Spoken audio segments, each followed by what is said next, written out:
साथियों नमस्कार।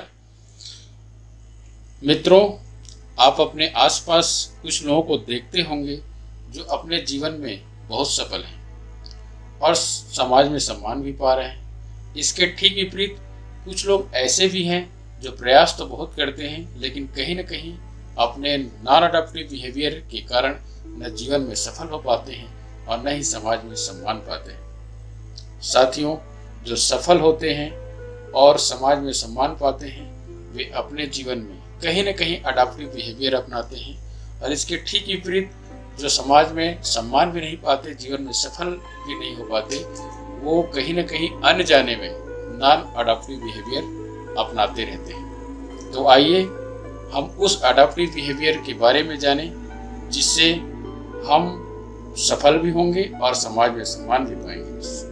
इस वीडियो के अंत तक आप जरूर बने रहिएगा। इस वीडियो के अंत में मैं यह भी बताऊंगा कि मेंटल हेल्थ को बनाए रखने के लिए कौन कौन से टेक्निक हैं, कौन कौन से तरीके हैं जिससे हम जीवन में सफल हों। Adoptive behaviour and non adoptive behaviour, हम इसको हिंदी में अनुकूलित व्यवहार और प्रतिकूलित व्यवहार कहते हैं। अनुकूलित व्यवहार जो समाज के अनुकूल है और प्रतिकूलित व्यवहार जो समाज के अनुकूलित नहीं है। तो आइए चलते हैं। अडॉप्टिव बिहेवियर जो अनुकूलित व्यवहार है जिससे व्यक्ति सफल होता है, वास्तव में व्हाट इज अडॉप्टिव बिहेवियर? तो adaptive behaviours refer to the thinking and response pattern that help in reducing the problem and stresses of life. जो हमारे जीवन की समस्या को खत्म करे, जो हमारे तनाव को खत्म करे, वो अडॉप्टिव बिहेवियर है। Making us at ease with our self and others, जो हमारे जीवन को सरल बनाए अपने में भी और दूसरे के साथ मिलने के लिए भी, वो अडॉप्टिव बिहेवियर है। मैंने यहाँ पर अडॉप्टिव और नॉन अडॉप्टिव बिहेवियर के बारे में बताया है कि दोनों में अंतर क्या है। जैसा कि मैं पहले ही बता दिया, जो प्रॉब्लम को कम करे, स्ट्रेसेस को खत्म करे, वही अडॉप्टिव बिहेवियर है। जबकि नॉन अडॉप्टिव बिहेवियर क्या है, देखिए, बिहेवियर पैटर्न दैट क्रिएट और increase our stress and difficulties without reducing the problems।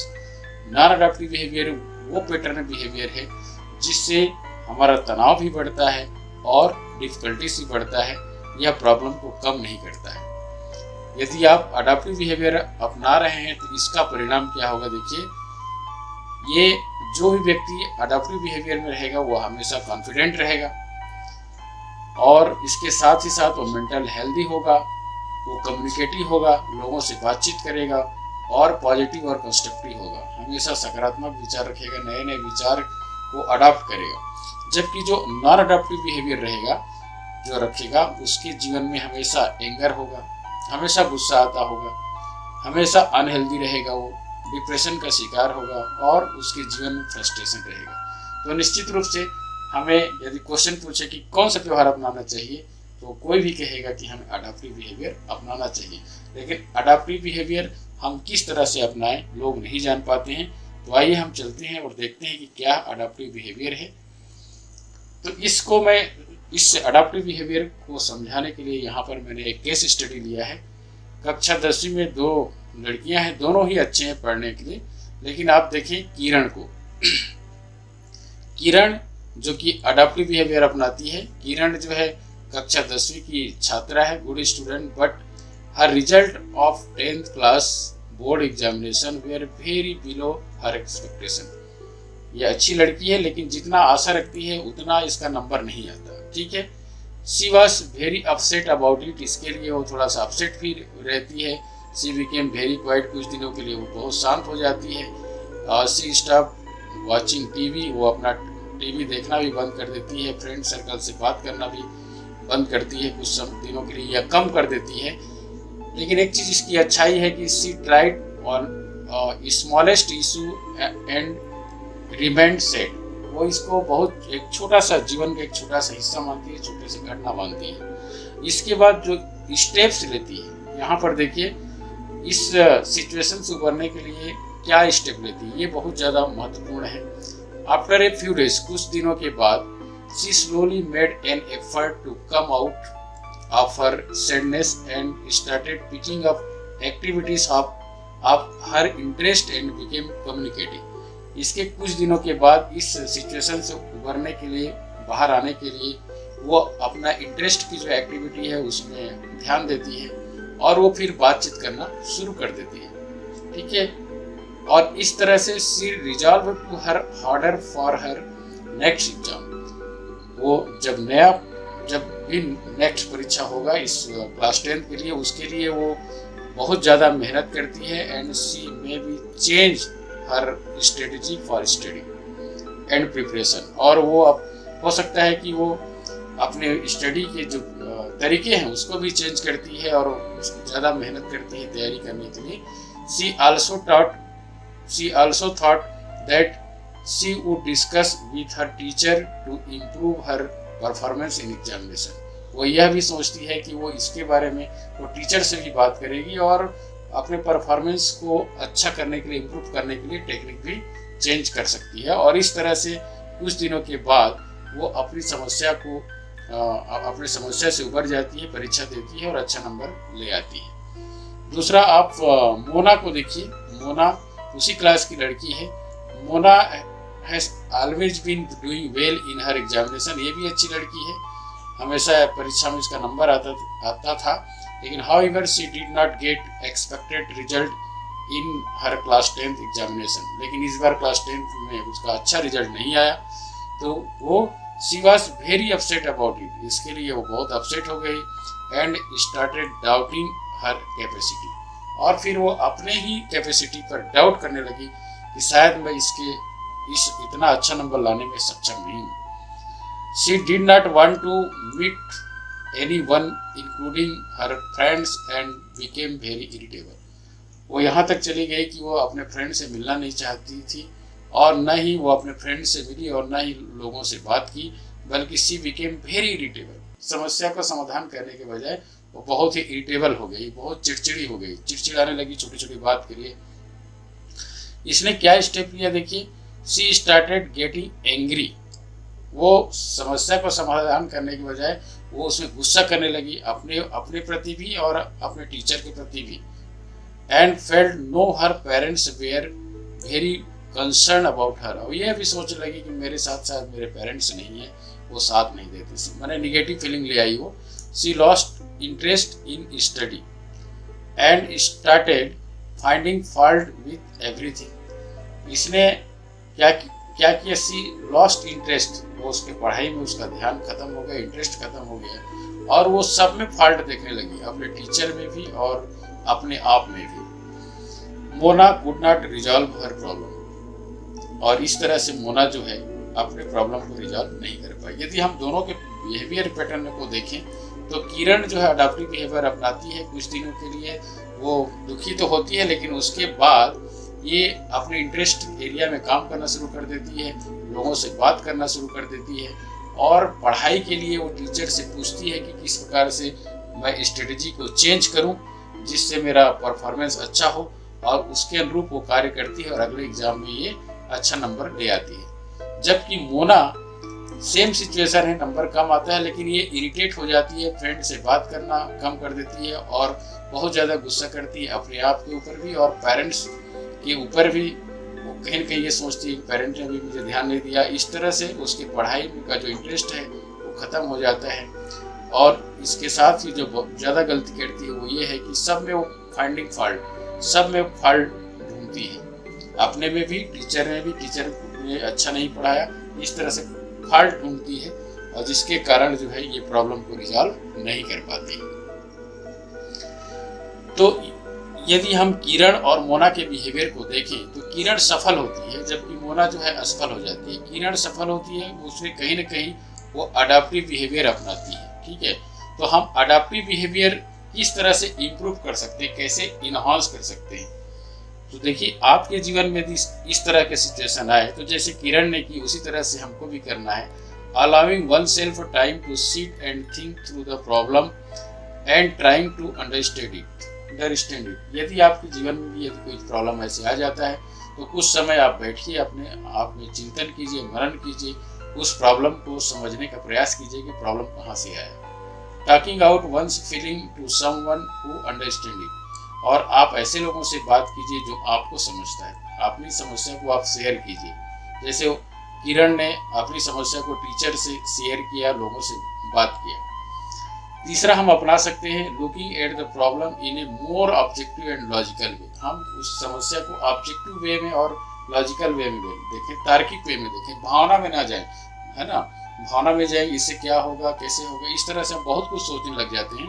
तो एक्चुअल प्रॉब्लम क्या है, ऑब्जेक्टिव मतलब एक्चुअल प्रॉब्लम क्या है, प्रॉब्लम कहाँ से हुआ है, मेरे प्रयास में कहीं कमियां रह गई या कुछ और करना था, इस पर हमें जानना है। Trying to find the best possible situation, और उसका बेस्ट पॉसिबल सिचुएशन क्या हो सकता है, प्रयास क्या हो सकता है, ये हमें देखना है। जैसे किरण जो है उसमें कम नंबर आया, तो उन्होंने किस प्रकार से टीचर से कांटेक्ट करना है और किस प्रकार से हम स्ट्रेटेजी चेंज करें पढ़ाई में, वो किरण ध्यान देती है।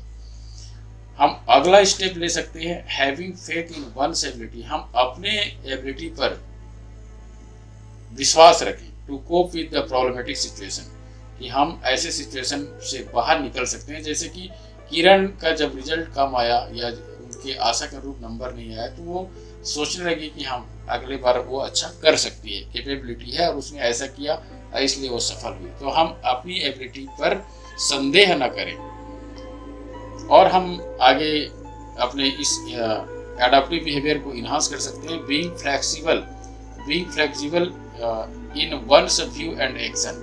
कोई दूसरा व्यक्ति यदि जैसा कह रहा है, हम उसके बिहेवियर को सुने, उसके बताए गए तरीके को अपनाएं, उसमें फ्लेक्सिबल हो। हम जो कर रहे हैं वही सही है, ये नहीं होना चाहिए। हमें अपने बिहेवियर में फ्लेक्सिबल होना चाहिए और दूसरे के विचार और एक्शन को भी अपने जीवन में अपनाना चाहिए यदि वो हमारे अनुकूल है। Spending time with positive people, ये बहुत बड़ा चीज़ है कि हम निगेटिव लोगों के साथ रहेंगे तो निश्चित रूप से हमारा ध्यान जो है निगेटिव की ओर जाएगा। और हम यदि स्पेंडिंग आवर टाइम, यदि हमारी टाइम जो है पॉजिटिव लोगों के साथ हम दें तो अच्छा रहेगा। तो ये जरूर करना है एडाप्टिव बिहेवियर में। Learning to connect with one's inner spiritual energy through prayer and meditation. हमें निश्चित रूप से जब ऐसे संकट के समय आता है या जीवन में कभी दुख आता है, तो हमें कनेक्ट करना है, कनेक्ट होना है प्रेयर के माध्यम से अपने इनर स्पिरिचुअल एनर्जी के साथ। प्रार्थना करना है, ध्यान मनन करना है, तो निश्चित रूप से हम निगेटिविटी से ऊपर आएंगे। Giving up inertia and trying to engage oneself in daily routine work. Inertia का मतलब है कि जो सुस्त हो जाता है व्यक्ति, है ना। गिविंग अप इनर्शिया माने इस सुस्ती को हम त्यागें और ऐसे हम प्रयास करें। Trying to engage one self in daily routine work. हम केवल समस्या के बारे में न सोचते रहें, हम अपने आप को कहीं न कहीं डेली रूटीन जो कार्य है उसमें हम अपने आप को इन्वॉल्व करें। अगला हम स्टेप ले सकते हैं engaging with sports, regular walk, listening to music और एनी अदर हॉबी। हम जो है अपने आप को खेल कूद में, वॉकिंग में या लिसनिंग म्यूजिक या रेडियो, जो भी हमारा इंटरेस्ट है उसमें हम सुनते रहें, देखते रहें। तो हम यदि इस प्रकार का स्टेप लेते हैं तो निश्चित रूप से हम अपने बिहेवियर को अडॉप्टिव बना सकते हैं और समस्या का समाधान कर सकते हैं। इसके साथ ही साथियों हमको ये भी जानना है कि मॉल अडॉप्टिव बिहेवियर क्या है। जो मॉल अडॉप्टिव बिहेवियर हम जिसे को कहें नॉन अडॉप्टिव बिहेवियर, जिसके कारण व्यक्ति जो है असफल हो जाता है, ये भी जानना बहुत जरूरी है। क्योंकि लोग जानते नहीं हैं इसलिए ये बिहेवियर अपनाते हैं, जिसके कारण वो समस्या का समाधान नहीं कर पाते और जीवन में असफल हो जाते हैं। तो मॉल अडॉप्टिव बिहेवियर जिसको समाज स्वीकार नहीं करता, इस प्रकार के बिहेवियर अपनाने वाले लोग जीवन में सफल भी बहुत कम होते हैं और समाज में सम्मान भी बहुत कम पाते हैं। ये भी जानना जरूरी है क्योंकि ये ऐसे बिहेवियर है जिसको हम यदि जान जाएं तो हमें इसको छोड़ना है। Responding a problem in an impulsive, मौजी आवेगी वे। जब कोई प्रॉब्लम आता है तो इम्पल्सिव हो जाते हैं, क्या करना है, प्रॉब्लम आएगा जाएगा, मतलब वो ध्यान नहीं देते, जिसके कारण कभी कभी कुछ ऐसे प्रॉब्लम होते हैं जो कि प्रॉब्लम जो है बढ़ते चला जाता है। ठीक है, और बल्कि उस प्रॉब्लम को ध्यान दिए उसको समाधान करने के बजाय ये आवेगी हो जाते हैं। यहाँ पर समझाने के लिए लिखा, बहुत ही उद्वेलित हो जाते हैं और exploding into anger or going into isolation. सबसे बड़ा गलती क्या करते हैं ये गुस्से में आ जाते हैं, गुस्से में आके बर्तन फेंकेंगे, लोगों को मारेंगे, पीटेंगे, डांटेंगे, इससे और भी समस्या बढ़ जाती है। दूसरा जो है ये आइसोलेट हो जाते हैं, कम्युनिकेटिव होना चाहिए बल्कि आइसोलेशन में चले जाते हैं, किसी से बात नहीं करेंगे, दरवाजा बंद कर लेंगे, अकेले रहेंगे, इससे प्रॉब्लम बढ़ जाता है। नॉट टॉकिंग टू एनीवन, जो किसी से बात नहीं करेंगे। रिफ्यूजिंग टू ईट, आप घर में देखते होंगे कि वो कुछ किसी बात के लिए गुस्सा हो गए तो खाना भी नहीं खाएंगे, किसी से बात भी नहीं करेंगे और आइसोलेशन में चले जाएंगे, गुस्सा करेंगे। ये सारे के सारे जो है माल अडैप्टिव बिहेवियर है। जो लोग ऐसे करते हैं जीवन में सफल नहीं होते और समाज उन्हें सम्मान भी नहीं देता। तो ये माल अडैप्टिव बिहेवियर हमको छोड़ना है, कभी भी प्रॉब्लम आता है तो। Worrying constantly that why should it happen to me, और हमेशा ये सोचते रहते कोई प्रॉब्लम आया तो why should it happen to me, ये मेरे साथ ही क्यों हुआ, ये हमेशा सोचते रहते। समाधान के बजाय ये केवल समस्या को सोचते रहते हैं, जिसके कारण समस्या और भी बढ़ जाती है। एक्सेसिव इंटेलिजेंस इन स्मोकिंग और ड्रिंकिंग, और उसके बाद और गलती करते हैं कि ये जो है बहुत ज़्यादा स्मोकिंग और ड्रिंकिंग करने लग जाते हैं। इनको ऐसा लगता है कि प्रॉब्लम से निकलने का केवल यही तरीका है। और अवॉइडिंग, प्रॉब्लम को अवॉइड करते हैं, लोगों को भी अवॉइड करते हैं, उनसे दूर भागते हैं, उससे समाधान करने का न तो रास्ता पूछते हैं और न ही प्रयास करते हैं। Putting the problem on other or one's circumstances and not acknowledging the reality. Reality को जानने के बजाय, प्रॉब्लम की रियलिटी को जानने के बजाय ये लोग क्या करते हैं, दूसरे पर ब्लेम करते हैं। और या तो दूसरे पर ब्लेम करेंगे या कहेंगे कि परिस्थिति ही खराब था जिसके कारण ऐसा हुआ। तो साथियों, ये माल अडैप्टिव बिहेवियर है और हमें इसको छोड़ना है। कोई भी समस्या आता है तो हमें गुस्सा नहीं करना है, अलग थलग नहीं होना है उस समस्या, और न ही खाने को छोड़ना है और न ही लोगों से बात करना छोड़ना है। और इसके साथ ही हमें कॉन्स्टेंटली उसी के प्रॉब्लम के बारे में सोचते नहीं रहना है, स्मोकिंग और ड्रिंकिंग नहीं करना है। और ये कोई सिचुएशन आ जाता है, कोई समस्या आ जाता है तो दूसरे पर ब्लेम नहीं करना है, बल्कि हमें उस समस्या का समाधान करने का प्रयास करना है। जैसा कि मैं बता रहा था, यदि ऐसी समस्या आ जाती है तो हमें दूर करने के लिए अडैप्टिव बिहेवियर अपनाना चाहिए। और इसके साथ ही साथ वो कौन सी विशेषताएं हैं जो मेंटल हेल्थ, जो मेंटली हेल्दी होते हैं, उसमें कौन कौन से बिहेवियर वो अपनाते हैं। यदि आप भी इस कैरेक्टरिस्टिक को जानेंगे तो आप भी इन टेक्निक को अपनाएंगे, जिसके कारण जो है आपका भी जो हेल्थ है, मेंटल हेल्थ है, वो पीसफुल रहेगा, वो बना रहेगा। तो साथियों, कोई भी समस्या आती है तो उस समस्या में हमें एंगर नहीं दिखाना है, बल्कि काम एंड पीसफुल विद इन, हमें अपने आप में काम, शांत होना है, पीसफुल रहना है, सोचना है उसके बारे में। जैसे वहाँ पर किरण सोचती है, किरण जो सोचती है और अपने समस्या का समाधान पाती है। सिंप्लिसिटी एंड नेचुरलनेस, हमें सिंपल रहना है, जो भी हमारा स्वभाव है उसके साथ हमें बने रहना है। नेचुरलनेस रहना है, स्वाभाविकता के साथ रहना है, दिखावा नहीं करना है, जीवन में सिंप्लिसिटी को अपनाना है। इसके साथ ही साथ greater acceptance of one self, हम अपने आप को पहले स्वीकार करें। भगवान ने हमें स्ट्रेंथ दिया है, उस स्ट्रेंथ पर काम करें। इसके साथ ही साथ other with strength and weaknesses, ये बहुत बड़ी बात है। ये इसी के कारण सबसे ज़्यादा झगड़ा होता है, लड़ाई होता है, असफल होती है।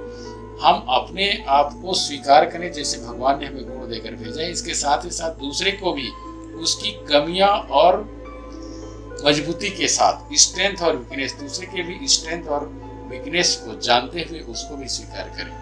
कोई जरूरी नहीं है कि हम जैसा चाहें वैसे ही दूसरा भी हो। तीसरा हम अपना सकते हैं ओपननेस टू न्यू आइडियाज। कहीं से भी नया आइडिया आ रहा है, नया विचार आ रहा है तो हम उसको अडॉप्ट करें। थॉट्स एंड एक्सपीरियंस, चाहे वो विचार हो चाहे दूसरे का एक्सपीरियंस हो, हम उसको जरूर जीवन में अपनाएं। Acceptance of reality and realistic orientation, हम रियलिटी को जानें, रियलिस्टिक ओरिएंटेशन को समझें, वास्तविकता को समझें। Firm moral and ethical standard, अपने घर में एक मॉरल या एथिकल हम स्टैंडर्ड बनाए कि हम घर में भी बड़ों के साथ अच्छा व्यवहार करेंगे, छोटों को प्रेम करेंगे, घर में कभी भी शराब कोई नहीं पिएगा। इस तरह की बातें, सुबह उठना है, इस तरह से सुबह उठना है, नहाना धोना है, किस प्रकार से हमें पूजा पाठ करना है, जो भी नैतिकता है उस घर में कोई न कोई एक फर्म मॉरल होना चाहिए, मॉरलिटी होनी चाहिए, नियम होना चाहिए। इसके साथ ही साथ emotional security and inner strength, हमारा अंदर जो है स्ट्रेंथ होना चाहिए। हम छोटी छोटी बात के लिए बहुत ज़्यादा अपने इमोशन को खोते हुए गुस्सा नहीं करना चाहिए। इमोशनल सिक्योरिटी को बनाए रखना है, सेल्फ डिसिप्लिन रखना है, डेमोक्रेटिक एटीट्यूड होना बहुत ज़रूरी है। आपके घर में 5 लोग हैं, 5 के अलग अलग विचार हो सकते हैं, आप विचार लीजिए और जो भी बेस्ट सॉल्यूशन है उसको आप अपनाएंगे तो कभी भी जीवन में टेंशन नहीं आएगा। Care and concern for other, और इसके साथ ही साथ हमें दूसरों का हमें केयर करना है, उसके केयर करना, दूसरों के बारे में सोचना है। जो भी कोई यदि दुखी है तो यदि हम हेल्प करते रहेंगे तो निश्चित रूप से हमें भी कष्ट नहीं होगा। तो ये कैरेक्टरिस्टिक है। जो लोग भी अच्छे होते हैं, जिनका मेंटल हेल्थ बना रहता है, निश्चित रूप से वो छोटी छोटी बातों के लिए एंगर नहीं करते, पीसफुल होते हैं, जीवन में सिंप्लिसिटी रहती है, ज़्यादा दिखावा नहीं रहता है और वो अपने आप को स्वीकार करते हैं, दूसरे की कमजोरी और स्ट्रेंथ को भी जीवन में स्वीकार करते हैं, नए विचार के लिए आइडिया रखते हैं, नए विचार को दिल से स्वीकार भी करते हैं, रियलिस्टिक होते हैं, रियलिटी को स्वीकार करते हैं, अपने घर में कहीं न कहीं एक मॉरल इथिकल स्टैंडर्ड बनाए हुए रखते हैं कि घर में क्या होना है और क्या नहीं होना है, न दूसरे की इमोशनल ठेस पहुंचाते हैं और न ही छोटी छोटी बातों में वो इतना ज़्यादा इरिटेट होते हैं, सेल्फ डिसिप्लिन बनाए रखते हैं, डेमोक्रेटिक एटीट्यूड होता है, मैंने कोई भी विचार लेना है तो सबकी बातों को सुनते हैं और जो भी बेस्ट विचार है उसको अपनाते हैं। केयर एंड कंसर्न, दूसरे के बारे में भी केयर करते हैं। इसके साथ ही साथ साथियों, यदि आप इस तरह से बिहेवियर अपनाएंगे तो आप भी अपने जीवन में बहुत सफल होंगे। तो मैं चाहूँगा कि जिस प्रकार से किरण अडॉप्टिव बिहेवियर अपनाकर सफल हुई, उसी प्रकार से आप भी अडॉप्टिव बिहेवियर अपनाइए, जीवन में सफलता के साथ साथ सम्मान पाइए। यदि ये वीडियो आपको अच्छा लगा तो दूसरों को जरूर शेयर कीजिए, लाइक कीजिए। धन्यवाद।